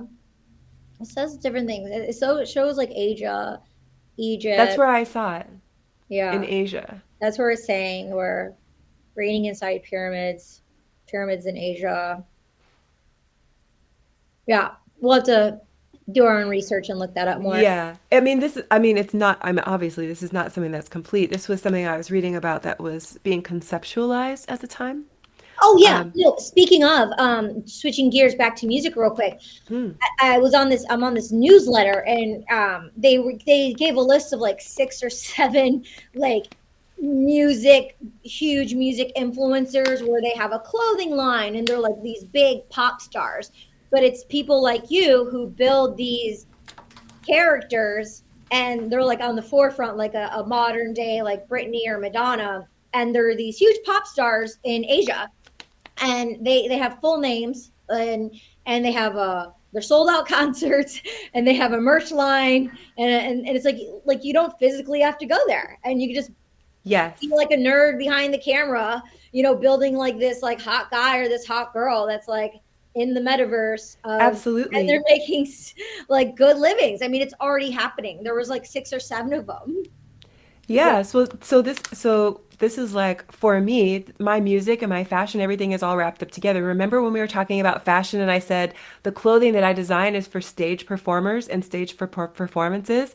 I'm designing these outfits for myself because I designed them in 2D. Then the next iteration is 3D. 3D, they can be worn on an avatar. 3D, they can be worn like on yourself. 3D, if I build it in Clo 3D, they can be made into fashion, like actual clothing, I love that. partnering. Yeah, So, so uh, but really it's about the digital space. But first 2D and then 3D. I first refined the look in 2D and yeah. then because when I in 3D, I am choosing the buttons. I'm choosing the thread color. I'm choosing the weight of the material, literally every grommet, every zipper, just like making real clothes. And so the more detailed my 2D design is, Yeah. the more help I can get making the 3D design if I would like to hire someone to do it. They don't need me to go back and forth with them about if it's right. They can look at it themselves and see if it's exactly right or not. Or for myself, so much the easier for me to shop for the items, just drop them in my basket. I'm not designing as I'm picking out the threads like I used to do when I first began. Oh, I see. Interesting. Very interesting. I don't know if this correlates, but I know with animation, my cousin's an animator. He went to this the school in Detroit where we were raised in Michigan, but he was a lead animator on the TV show Archer that just ended not too long ago. But I love that show. yeah, so Um, so I know he does 2D art and then 3D art, but like 2D art, a lot of people do, but animators, it costs money to make to do anim. But I heard like 3D animation's more expensive than 2D animation. Is that the same with the animation that you make if it's 2D or 3D, or does it not matter? Well, before I answer your question, may I please ask, when you say more expensive, you mean for whom? You mean like the animators get paid more? Is that what you mean? Yes? Yes. So the tools I use, also answering your question earlier, is Blender. Blender is great for 3D animation. It's absolutely phenomenal. I remember when Grimes came out and she was using Blender and she was talking about Blender a while ago. I haven't tried to use it yet. It's So, fantastic. And talk plug-in sibling. no way. Yes, they've got plugins for Blender. You're gonna love it. Wow. It's so overwhelming because it's like I should just try it, but it's like another new thing to start. It's like, It's not another new thing to start. It's an expansion of your expression. And let me give you something that you might love. yeah. So like I podcast, I have video podcasts too. And I Wait, you love, have a podcast? huh? You have a podcast? Yeah. Oh, we're like fellow podcasters over here. Yes, come be on it. Come I be had on no it. idea. I had no idea. Now I know. Yeah, yeah. Let's do it. Well, it hasn't I'm a podcast person from just fiction and now journalist podcast is different. But what I was going to say about the 3D world and 3D environments is, you know, for people watching us right now, they're watching on their screen. It's Shout cool. out. Yeah. They're watching on the screen like it's cool, right? But it's really a totally different experience to like take your avatar into the metaverse and like sit on a sofa with another like other people and watch together. And imagine if you could like create an environment that set the vibe. So like you can see my environment. I have like these orchids and I have plants. I have lots of plants that you can't see. There's like white furry stuff. It's like a cozy, colorful, Clean. comfortable, Very white, bright clean. colors. Yeah, beachy vibe, you know, and it sets the tone. When people see this background, they kind of feel beachy. When people see your background, they feel cozy. They feel the cozy Beverly Hills vibes. You know what I'm saying? They feel the historic, luxury, and they feel my light beach vibes. So like when we create a 3D environment and then we screen our content like this in the 3D environment, we're offering our viewers another layer of vibes. And you know I'm from California and it's all about the It's vibes. all about the vibes with a Z. And I have a couple questions, or I have a comment and a question. So I just started doing lives. Like I've had my podcast since the end of 2019, and I would just like do the podcast, put the video after, put it on all the podcast platforms. But this is like a whole new element to it that, and like I'm an actor and like my voice, I'm a personality, whatever, I'm a human. But like to connect like this for the people who get to see it live, like I felt like I was hoarding it. It's like now that I know about it, I just no, I have like complete ADHD, so I didn't know how to like hook up the train tracks to like have it go live. And it's like I don't know when Restream came into business. We'll look it up through my AI assistant. But I mean, to add the live is a whole nother three-dimensional element, which is fun because like whoever sees it here probably won't be the people who are going to listen to it on the podcast platforms, but the people on the podcast platforms aren't probably seeing it here.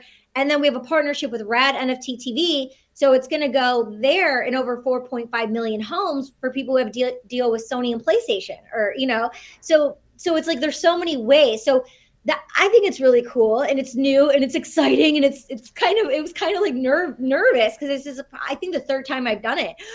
But once I get started, there's no stopping me. But what I have that's the comment. The question I have is where in the metaverse do you do it?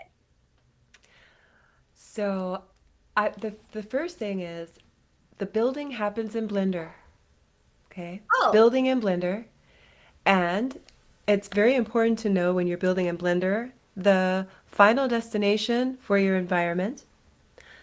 Because if you are building something like an item, some little artwork or something, maybe you can be more generous with the size, the final size of your output.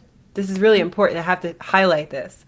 If you're building for a game or for an environment like spatial or somewhere where you're going to import your environment. So like if you're a Web3 person, maybe you have bought some land, some Web3 land, some crypto land somewhere in Decentraland maybe, or Expector, or maybe you bought some crypto land somewhere and you want to build something on it. Very likely the thing you build can be built in Blender, and then you're going to kind of upload it, import it into your shared space on this platform where either you paid or the developer is paying for you to bring your stuff. So the smaller the file size, the more smooth your experience will be for the people that visit. It's really important. so I have some questions. Oh, go ahead. Is there more? Yes. I just wanted to say that. So assuming that you built your environment in Blender and that you've taken the care to optimize it for your final environment, and so maybe then you want to upload it into Spatial. But before you do, maybe you want to bring it into Unity. Is Unity. spatial still free?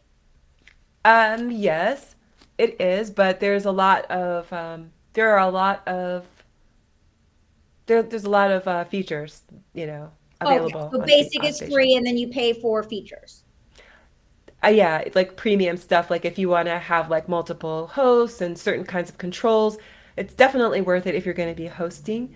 But also, you might want to take your environment and bring it into Unity to add some interactivity and some gamification before you bring it into Spatial. Spatial has so many features, but the other option, there's many, many options, by the way, but there's also, like Cyber, let's see, is it cyber.io? There's a lot of other places where you can like upload your own GLB file. So you would create whatever you want to create in Blender, optimize it, transform it into a GLB, and then you can bring it into almost anywhere and you can scale it up, make it the right size for your avatars and everything like that. And then what you'll do is you will use the URL, like the link, the URL, for example, for our live stream, and you can drag a screen right into your environment so that the avatars can watch it on a screen or in a cinema or, however That you sounds envision. that sounds easier. And I mean, I hope whoever's listening is taking notes. I mean, this is a lot of valuable information. I'm so grateful that you've showed up today and you provide such valuable information for the listener to learn and grow and utilize these tools. That's really exciting. Wait, was there more? Was there? No, no, just I was just saying like, how fun it is that, with 3D environments, we can not only like have an experience like this watching live, but you can watch live with other people Yeah. live. So near, yeah, I know it's like live, more live, and more live. So yeah, Near Protocol, they're one of our sponsors, and I always forget because there's so much going on. But they built me my own movie theater, my own podcast studio, and it's so cool. So it's like you're here as you are, I'm here, and in the middle, I'm showing like your uh your new film, your new animated project, or I'm showing like art or whatever you want to call it. That is cool. Yeah, so he will take these episodes and it'll be like with the link to my movie theater. You Well, and around my movie, I had them build it. They built the tech people build it, but it's very like Chanel and like all these like Grecian columns. Like it's beige, like it's very sophisticated. It's beautiful. I'll send you the link so you can see it. But let me it, know how I can send you some art to put in the middle as well. yeah, send me the art. I'll put your art up because I told them that's why we don't have it live right now. Like there, it's all my collections of my art. I'm like these need to like all be updated. They're like outdated. They need to be updated. So that's why it's not happening right now. But it can like replay and but also like be in the metaverse before I put it on Yes. the rad NFT TV. So it can have like the studio vibe. Like it won't say the restream on it. But what I wanted, we just started season 6, but what I will get to as soon as possible is us being in the metaverse while it's being live, and then people having the link to be able to join that way. But yeah, there's like it's like a private movie theater where there's like seats, so I don't know what Yeah. that looks like of like someone coming in and like taking a seat. I don't even know how that looks yet. We've actually, yeah, so that's where I'm gonna keep it with that. But yeah, Near Protocol. Awesome. I love Near Protocol. Near's amazing. They've been really good to me, supporting me as an artist through my Web3 journey all these years. Yeah. Yeah. Cool. Okay. So, where this has been a lot. So, my head's about to fall off. Where it'll be in the show notes, but where can people find you? My favorite place is for people to follow me on Warpcast. I really, I share out of there a lot. I have blogs and all these things, but I share everything out of Warpcast. So, or that's also Farcaster because maybe you use some other client, but it's all the same data. And always Maxximillian, Maxximillian. I have a Substack also. It's superkind.substack.com. And I have a website too. But like I say, I'm moving from Web 2 to Web 3. But if you're curious and you want to see my Web 2 website, you can do HTTP. I just kept it HTTP superkind.studios. I'm sorry, superkindstudios.xyz. Sorry, I just changed it. Superkindstudios.xyz. Okay. Yeah. So so I have lots of different places, but the Farcaster is just like my favorite.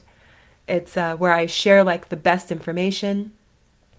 And anything that I put on my blog or LinkedIn or anything like that, I will just highlight it on Farcaster. So definitely follow me on LinkedIn if that's your place. Follow me on Instagram if that's your place. On Instagram, I'm Maxximillian. Maxximillian. Somebody took my name. So Oh, I feel you, yo. Like I'm Chonacas everywhere. But someone on X years ago took my name, Katie Chonacas. Like, why would someone want to take Katie Chonacas? because their name is Katie Chonacas. It's a face of like a male who's like he looks like a wrestler. And there's no post there. There's absolutely no post. Just someone took it like a long time ago. I guess before I got onto the X. That is wild. There's no one. Look it up. Look it up. Look up. No, I have Katie Chonacas. Sorry, someone took Chonacas. Oh, okay. No, He's probably a Chonacas. I have no idea. He's got to be a Chonacas. I have no He's idea. a relative. I don't know. So, okay.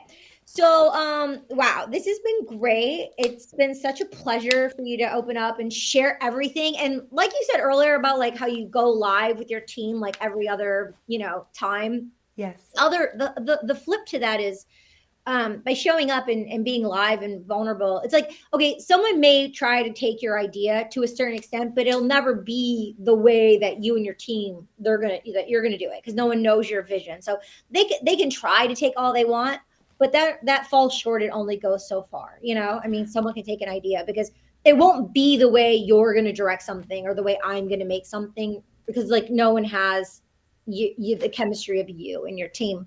You bring up a really, really important point. And, there is so much fear around working in public, and yet independent creators need to work in public. We don't have the big budgets of the movie studios to blast everybody with commercial ads to get the word out. It's better for independent creators to build our audience as we're developing these super long projects that take time to develop, or even projects that only take a matter of weeks to develop.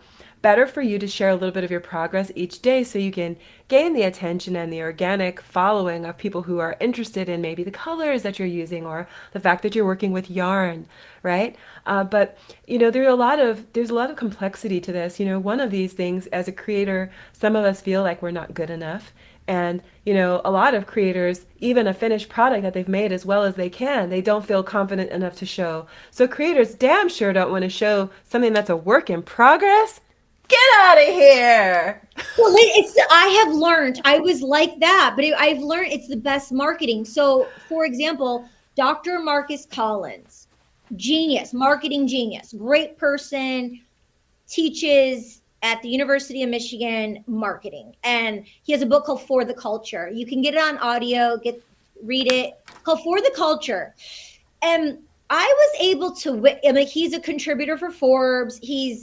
He flies around everywhere. If you just go to his Instagram, you will see he's on all these news and TV shows, and like LVMH found him. Like you don't have to have all these blasts of da-da-da. Like people will find you. Like they will find you. They found him, LVMH. Like he did Beyonce. He was the brainchild, like he did this strategy for Beyonce's tour. Like he took McDonald's out of the gutter and like accumulated with his marketing strategy everything that happened of bringing the culture to McDonald's. Anyway, like he just look him up. He's going to be on the podcast this season. But what I did was I had the pleasure to be like a bird's eye view, because my relationship with sharing things as an artist, hoarding it, the fear, blah, blah, blah, all that jazz you can think about from non-education and not knowing certain things. So I was able to see and witness his strategy and marketing play of what he did for the book before it even came out. He created such a buzz about the book and did what he did for the book. And then the book came out in May and it was already like a sensational hit and all that jazz. So it really taught me a lot about sharing the work in progress, as you were mentioning. So I think it'd be great for you to listen to that audiobook or read that book. One, and then the last thing I would like to say on that topic is, by showing up live and sharing what we're sharing, we don't know who's listening and where people are at. And we could be like, for me, why I have the podcast is to be that like burst of inspiration to inspire someone to take the next action, whatever it may be, So if this helps someone or supports someone to show up for themselves, to get on fire, to be creative, to do something, like I feel like okay, we've done our job. It's not really a job, but it's like that's the part of life, to enhance and enrich one another through creativity, or no matter what it is. Our lifestyle of choice is through the arts. So, and it's important, and we all know that, and we know it because we live it every day. But there's so many people who want to, who yearn to, who aren't. So if it's those kind of people who are listening and tuning in, I think it's really magnetic for you to share what you do share. For the people who want to be more creative, and make a living for their arts. Yeah. Yeah, well, I want to encourage everyone to move toward creativity because I've never felt sorry for being more creative. All the regrets I have are times that I didn't try or didn't create. I never created something and then was like, oh, that was a waste of time. I always go, hell, that was interesting, or that was fun, or that was cool, but more usually, I discover something wonderful. But I've never felt that time spent creating or exploring has been a waste of time. Love that. Love that. Wow. This has been epic and amazing. We're going to roll out here. Thank you so much for joining me. Everything will be in the show notes. So I hope you were taking notes. And if not, replay this. Definitely share with one person you think that would benefit from this episode. Because of you, we're in the top 2% out of all known podcasts. I really appreciate you tuning in. Any last words before we roll out? Yes, this is something from my own very personal life. And it's like my most favorite piece of wisdom and advice that I say it to myself many times a day. But no criticism for myself means no criticism for others. And it just feels so good to be free. How I achieve this, I'm just like diving right into the meat of it. How I achieve this and how this came about is because this gal who didn't know me at all, she was like an acquaintance of a friend, and we were all like in a group setting. And this gal says to me, she goes, "You have such like a sunny personality," and she's like, "You genuinely have like this lightness." And she like, we've been together for a while, and she's like, that person had said something to you, and if that had said that to me, it would have really pissed me off. She said, but it made you laugh, and I could tell that you really thought it was funny. And she was right. And she's like, how do you do that? And I want to tell everyone, I want to tell you the secret. Since you invited me to share, let me give you my Please. best Oh, yeah. secret. Love this. All right? So this is the secret. And try it, try it, try it. You'll see if it's true for you, but I'm telling you it's true. Yeah. But anything that can offend you can also, you could choose to be amused by it instead. The same trigger for offense can also trigger amusement. Test it and see like if it's wrong. Here's like a silly example, okay? Somebody farts at the dinner table. That is so offensive and Does that really terrible. happen? Just kidding. No, but it's so offensive and terrible, right? Like it's like the worst, right? Now someone could get really angry and be like, "How dare you? I prepared this beautiful meal and you've ruined it." And they can get really mad, right? Or there could be a moment where everybody laughs. And that's kind of my point is, in life, even here's another example. In life, let's say you come up against a really grumpy person, right? You're walking down the street and the person's like 2 feet away from you, but they still go, move out of the way, right? Right? Yeah. I mean, okay, now I've actually had that happen. I'm from Los Angeles. There's all kinds of personalities, right? Now, that's something that I could be very offended about. I could say, oh, he's saying it because I'm black, or I could say, oh, he's saying that because I'm a woman, or I could be like, oh, there's a million different victimy, blamey, uncomfortable, unfriendly, unnice, unloving stories I can make up about that interaction. Or I could be amused because that's literally the grumpiest guy I've ever seen in my entire life. Wow. You know?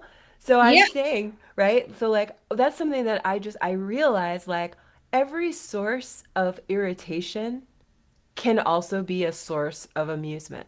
It's just where am I at? I have So, questions. I have questions. yeah? I have a statement to that, but now we're gonna go tit for tat over here. But no, Okay. no, I have a question though. Okay, it seems like common sense. Okay. So were you taught that growing up? No, no. What happened along the way? Because what I'm hearing from you is you hold compassion, you have non-attachment, you have compassion, you hold space, you don't Don Miguel Ruiz, the four agreements, first agreement, do not take anything personal, so you don't take it personal like it was to No, you. I didn't say any of that. Now, those all of those things which you said is a lot of wisdom, and Katie, I don't disagree with any of those things like what you said, but my thing that I'm saying is so much more simple Tell than me, that. like, where It's did you learn just this from? it's not a learning, it was an epiphany. It was a moment that I recognized in the moment because somebody was rude to me, and it was just like I told you. Imagine like I'm walking down the sidewalk. Here's this guy coming walking down the sidewalk. There's 2 feet between us. There's plenty of room. And he still goes, ah, move out of the way.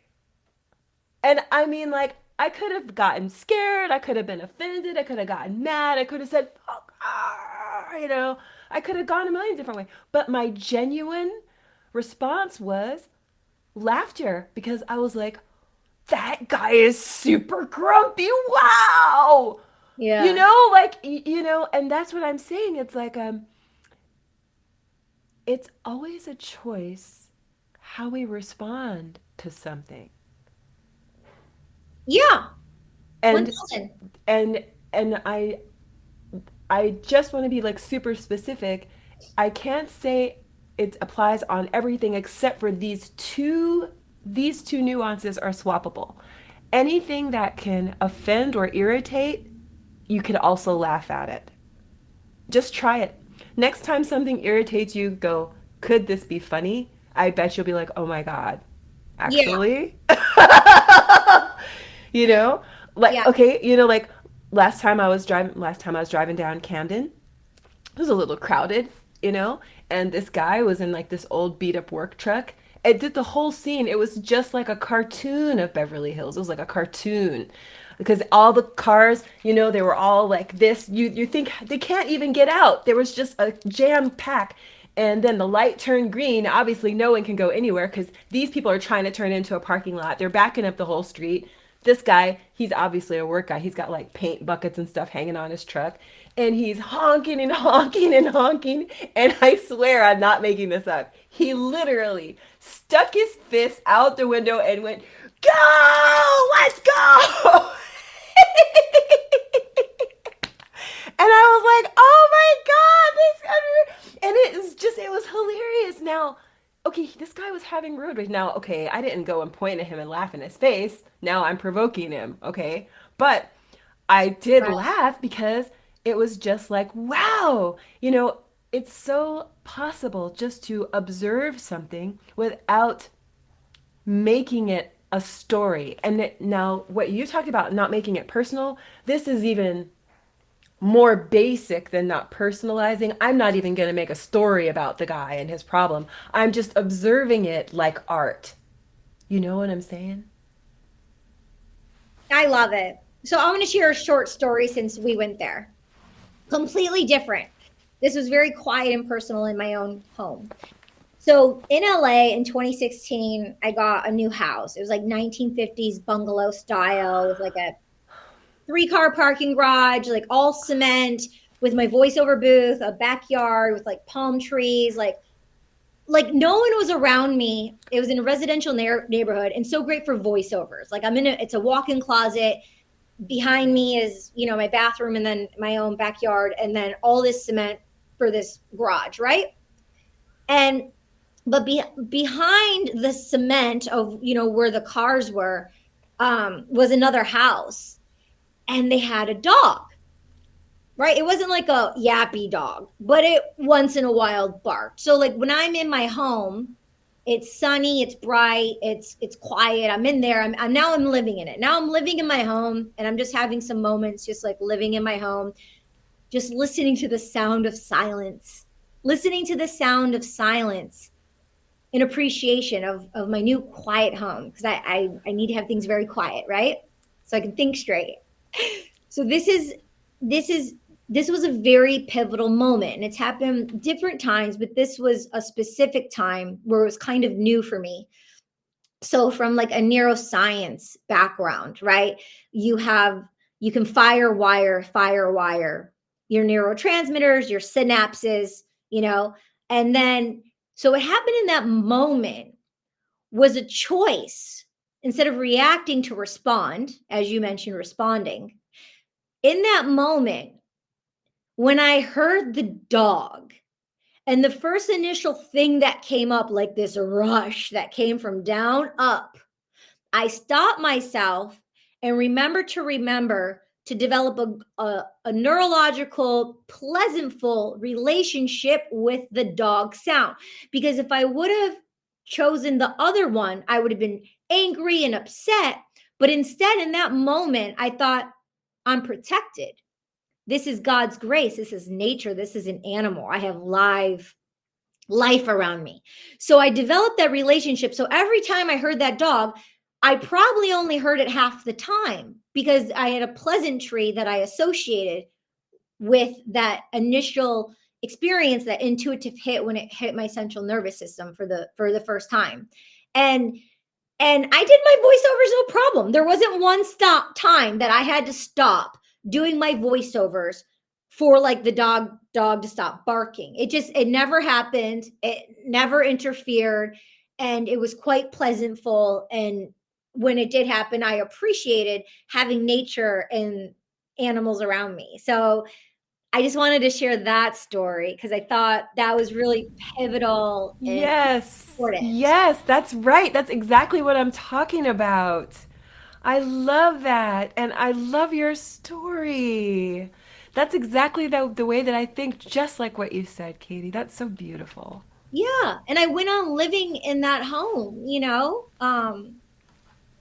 I gave up my house before the pandemic, but I had a pleasant full time like living there. And that's your home base where you decide you're going to live, you know. So it's important, those choices that we make. Yeah. Yeah. Lovely. Okay, any other wise words or anything before we conclude? I don't hear you. That was my very best, my final words. And I Love it. love that we both share that experience. And I Yeah. hope that our listeners will share it too. And that when we have these synchronicities, that we'll all think of each other. Yeah, they need to have like a live chat in this restream so people can like leave their experiences if they identify and relate and things like that. Yeah, restream, Tell him, Katie. contact support. Tell him. The sun's like starting to come in right here. I love the sun. Okay, Maxximillian, she is over now. Share this with one person that you love. I appreciate your support. Thank you to all of our sponsors, to the people who tune in. Again, because of you, we're in the top 2% out of all known podcasts. And we'll see you next time. Ciao.